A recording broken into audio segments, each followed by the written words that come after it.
This is the equivalent of me Googling for myself, what does Tim Cook make per year? And then be like, why don't you, I think as an employer, anytime any of our team members come and say like, what is another way I can earn more money and what can I add? Like that's the conversation I get excited about. Do they do that to you? There's plenty of them that do. That's and then there's some, so but then there's cool. some cases where people will say like, I want more money. I want more business. And I say, well, listen, like we can have that conversation, but the business needs to be able to sustain. One of the hardest things about being an employer is your job is to create an environment where everybody has job security and the business also has the ability to keep growing.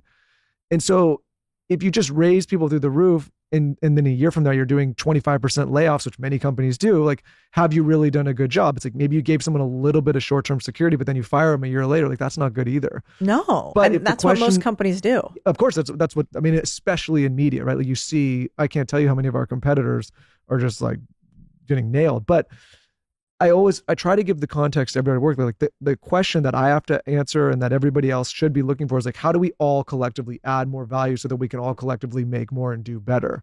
Absolutely. But that's a beautiful thing for you to do as a boss. Like, what a cool move. I always think, you're like, what's the one reason people leave jobs? It's actually not the job. It's the shitty boss. And so if you get to be the CEO, you get to be the boss that you always wish that you had. And I think that's really cool. And often what happens is when you get in that seat, it's probably the same as being a parent. You're like, whoops, I'm going to do a lot of things that I said I would never do when I'm a boss because I didn't actually realize what I was talking about when I was only an employee. And I'm still friends like with one of the CEOs that, he pushed me out of a company, at one time and kind of said, hey, you want to go this way. The business is going that way. If you're rowing left and I'm rowing right, get your own boat. This isn't your boat. And so if you want to go the other way, you got to go. And I remember being really mad at the time. I was like, I just built this huge business for you. We're bringing in all this money. This is the way to do it. But he was right. It wasn't my chips. I had to go get my own chips if I was going to do this business. And thank God he pushed me out because I never would have been successful. I would have stayed there way longer building somebody else's dream. So like with our employees, I'm always like, my job as your boss is not for you to like me. The job is actually that I want to make you better. I want you to leave here being like, I went to the Harvard MBA of media and finance companies. I learned everything humanly possible. She actually super cared that I became a better human by the end of it. And when I leave, I might even build a bigger company than she does because I'm that good now. And like, that's the cool part about being a CEO. But I wish somebody would have told me earlier on that CEO basically means like you get every single one of the worst problems that nobody else can solve. And often when you don't have enough money to pay people, you're the one that doesn't get paid. Yeah, but it's also very rewarding. Like I tell her, like as much as I hope everybody that works with me stays here forever and loves it or works with Lauren and I also like get very excited. Like we've had plenty of people that have started and have gone and started their own businesses and, are doing their own thing. And I get it. Do you ever invest in them? It's a little bit dicey. Sometimes there's maybe some that I would actually, you know what I did? I have in some. Yeah. Hello, Matt. But it's like I always try to kind of keep it church and state. I just like, I want to give as much support as possible. But at the same time, like if on the other side, if I have to let people go because they're not being realistic, that's hard. But I never get upset if someone comes and says like, listen, I've learned so much and I'm so happy and I'm doing my own thing. I'm the first one to be like, good for you. Great job. We got a few people that have done that. Yeah, 100%. So what are your tools from a micro level? Like I want to know the daily tools, like the little details that you think have really made up the big success. And it could be from you or from people that you know. Yeah. I mean, a lot of success is the things that you don't do. So I have a not to-do list, which is not that popular. It started with one of my mentors in business, Bill Perkins. And he wrote a book called Die with Zero. And I love him. He's brilliant. And he lives like this incredible life too. He lives out here, right? Yes. Yeah. He lives like a super fun, ridiculous life and also makes a ton of money, which I think is a cool combination. And I aspire to be that. And he says, every time I go and see him, he has a line that I thought was wild. He's like, one, he'll never invest in somebody that doesn't have an assistant. He's like, if you don't value your time enough to have an assistant, why would I pay you at assistant level wages? And I was like, that's such a non-PC thing to say. I'm going to go hire an assistant. It was really useful. And now I have multiple. The second thing that he said to me is he's like, everybody tells you those time things like, hey, take your hourly rate, whatever it is, anything that's lower than the hourly rate, go do it.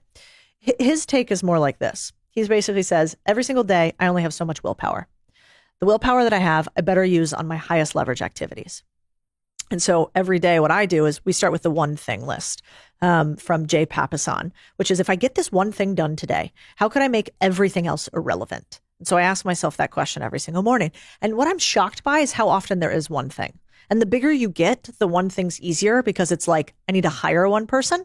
But in the beginning, the one thing might be, I need to sell one thing today. I need to make a sale. And that's how I started my very first business. So let's talk. I want to talk about your businesses because I watch your content, like I told you, and you're big on talking about investing in and acquiring boring businesses, laundromats, car wash, all these things. One, I want to talk to you about that. And two, is this accessible by everyday people that maybe can't acquire the full business but want to participate in portions of these businesses? Because Carson and I were talking today about like investing and what to do and all that, and I'm hesitant to give advice, but you're the perfect person. Yeah. Well, one, yes. I mean, here's what's happening in the world around us today, especially like I want to think a little bit about women here too, in particular. So first of all, once you leave the workforce, which is common after having kids, obviously, Goldman used to have a program where they allowed women to come back into the workforce and they accelerated their development and their reentry into the workforce. And what we found is you have a 60% higher likelihood of never entering the workforce again if you've left it for more than a year. So 1 year out, you are 60% more likely to never come back in. And that's because workplaces change quickly. It's scary to go back and interview, all these things. But what I think we should ponder, and with boring businesses, I think it's possible, is why do you have to ask permission? Like after you've already been successful, you're a woman, you've raised kids, you've run a family P&L in many instances. Why don't you actually take a little risk and bet on yourself? And especially if you have kids, I think boring businesses are interesting because they allow for more flexibility than a 9 to 5. I think it's a little hard, like I think it's really important, I should say, that we have a nuclear family that takes care of their kids. And I think if you want an option to stay home with kids, one of the more interesting things for women is how can we own businesses just like we own property? So I call these gateway drug businesses. So these are the gateway drug businesses are businesses that have 4 things. They don't cost much money, so not a ton of overhead. They're simple to understand, so easy grandma understands what you're doing. The business is profitable, makes money today, and the business is something that is low people business. So not too many employees inside of it, because that could be hard if you've never run a business before. And so that's why I started with something like a laundromat. It's like a laundromat, a car wash, for instance, could be one. It might be a property management company, could be one. It could be oversight of a cleaning company. There are all these jobs, like businesses that we think of as jobs, that are actually businesses that are easy for entry. And how do people find these opportunities? What about storage? So I like storage. The problem with storage is that it's expensive. So if you think about, I call them real estate masquerading as businesses. It's just basically properties. Right. So it's a good business if you are okay with a large cost. So think about it this way. Everybody loves real estate. You don't think it's weird when somebody invests in a single family home and they rent it out and you have a renter? Normal, right? That is a terrible business model. Let me tell you why. The average home in the U.S. now is about $300,000 to $400,000. That means you have $300,000 to $400,000 in debt over your head for that small business. Okay, maybe that's not that big of a deal, except the average net income, so the money you're going to put in your pocket from the business, is about $140 a month. And you have to manage all the fucking property. Right. So do you think that you could buy a small newsletter business on Deuce, or you could buy a small website, or you could buy a small cleaning company using future profits of the business to buy it for probably, you can buy some businesses for less than $50K. So talk about that concept, because I think that one, we talked about this before, like stop you if it gets technical. I think some people might understand, but buying businesses with future profits. So say there's a business that's going to make $100,000. Yeah. Why would that person sell it? And then how can you buy it and finance it if they know it, if you don't have that much money? Yeah. Well, we had a freedom taken away from us as Americans that we don't realize, which was historically what happened in the US. We had businesses. And how did businesses get transferred from one generation to another? It was either familial, father to son, father to daughter, or it was apprenticeship based. So I ran a blacksmith company. The blacksmith company, I taught my young apprentice how to do it. The apprentice took over the blacksmith business. That's how it used to work, right? And then we created intermediaries, aka banks and corporations.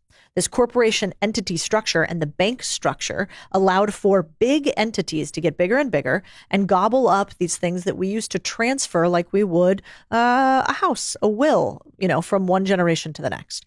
And so what I'm kind of proposing is that we go back, that we actually go backwards a bit nostalgically. Back then, you would, if you were the apprentice, you would pay a percentage each year of the salary that you made or the money you made inside of the business to the business owner. Well, that's the same thing we're talking about today. It's called seller financing.